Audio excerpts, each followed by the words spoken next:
Hi madam. Hi. మీరు ఆధ్యాత్మిక videos, home remedies, చిట్కాలు ఇలా అన్నిటిపై వీడియోస్ చేస్తూ ఉంటారు కదా. మరి ఈరోజు రెడ్ డై కలర్ పాయిజన్ అంటున్నారు, ఇది నిజమా? దీని గురించి మాకు చెప్తారా? Yes, good question Harini. ఏంటంటే రెడ్ డై కలర్ అనేది పాయిజన్ అని అమెరికన్ వాళ్ళు అది బ్యాన్ చేశారు యాక్చువల్గా.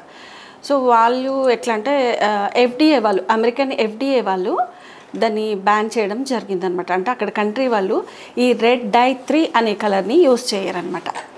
సో కాకపోతే మన ఇండియన్స్, మన భారతీయులు దీన్ని ఎక్కువ విరివిగా యూజ్ చేస్తున్నారు.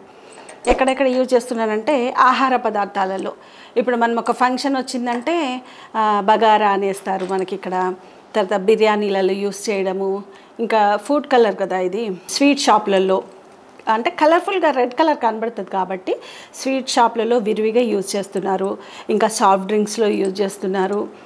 ఇంకా పిల్లలు తినే క్యాండీ ఉంటాయి కదా, ఆ చాక్లెట్లలో కూడా ఈ రెడ్ కలర్ని యూజ్ చేస్తున్నారు.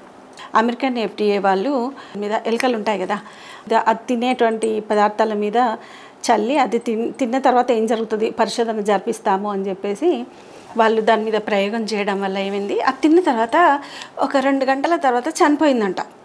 ఎందుకు చనిపోయింది అని చెప్పేసి వాళ్ళు దాని పరిశోధన జరిపితే అందులో క్యాన్సర్ కారకాలు లాట్స్ ఆఫ్ ఉన్నాయంట. సో అదే ఒక ఎలుక మీద ప్రయోగించినప్పుడు చనిపోయినప్పుడు మనిషి తినే వస్తువులలో యూజ్ చేసినప్పుడు ఎంత హానికారకం. మళ్ళీ అది ఏంటి క్యాన్సర్కి సంబంధించినటువంటి అవి ఉన్నాయట.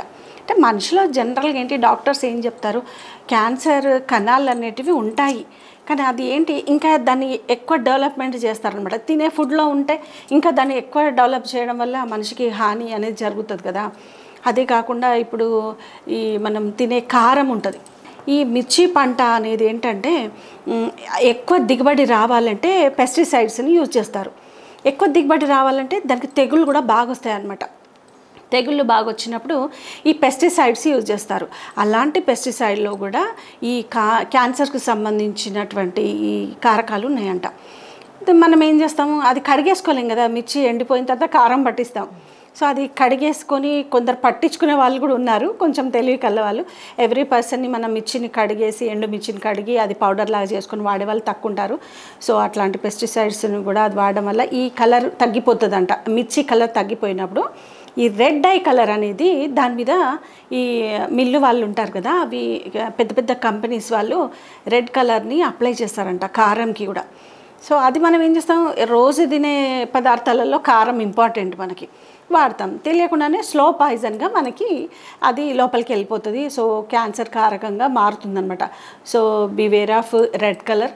ప్రతి పర్సన్ కూడా కొంచెం ఆలోచన విజ్ఞానంతో కూడుకున్న వాళ్ళము.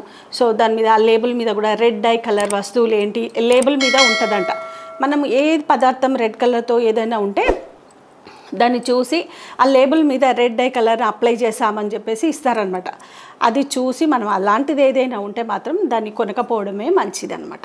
సో ఇలాంటివి ఏంటంటే ఇప్పుడు అమెరికన్ ఎఫ్డిఏ వాళ్ళు దీన్ని నిర్ధారణ చేసినప్పుడు పెద్ద పెద్ద states, Europe countries, Australia, America ఇలాంటి వాళ్ళు ఏం చేశారంటే కంప్లీట్గా ఇది తినకపోవడమే మంచిది అని చెప్పేసి దాన్ని బ్యాన్ చేసి వాళ్ళు కొంచెం జాగ్రత్తగా ఉంటున్నారు. సో మనం ఎందుకు జాగ్రత్తగా ఉండొద్దు, ఆలోచించండి.